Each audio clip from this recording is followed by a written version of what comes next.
My name's Darryl Church from DCA Architects of Transformation. We're based in New Zealand, and the project we have at WAF this year is the Whare Waka project. It's nominated in the display category. So the Whare Waka project, it's essentially a shelter to protect a national treasure. So the waka is the name for a Māori canoe. It's in a public lakefront area. So some of the features of the project were allowing the waka to be the star of the show, but also encasing it in a building that gave it justice and was a sort of equal partner to showcase the waka. From the outset of the project, we worked closely in a co-design and collaborative approach with Lionel Grant, who was the original creator of the waka.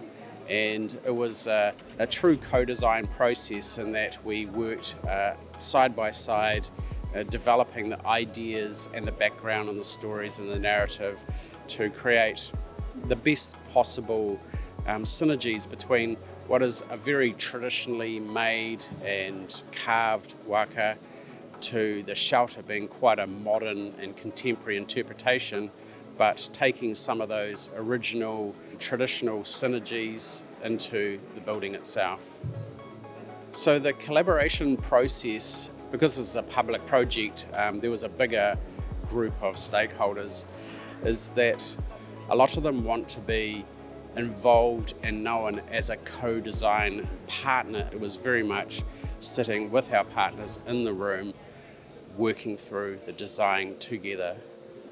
I think this was WAF nominated because New Zealand architecture seems to do quite well, paying respect to the Indigenous people, and hopefully that is what came through in our project, is that it wasn't just designed by architects, it was designed with our clients and with our artists, with our partners.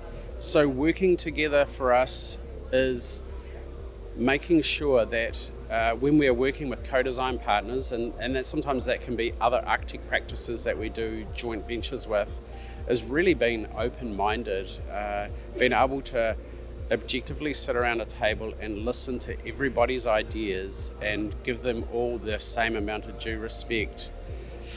So the evolution of architecture in New Zealand in the future will be more of what we're doing. I feel like we're sort of been pioneering this sort of co-design collaborative approach process for a while now. And it would seem that there's a wider section of our colleagues that are now starting to embrace this approach.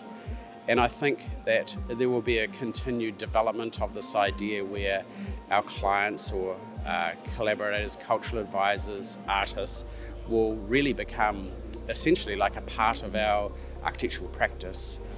My top 3 tips would be self-led, be inquisitive. Perhaps another tip is embrace the journey, take the time, know that it might take you 10 years to get to a level of confidence and maturity to be able to tackle and take on an important role in the practice or be a leader on a substantial project.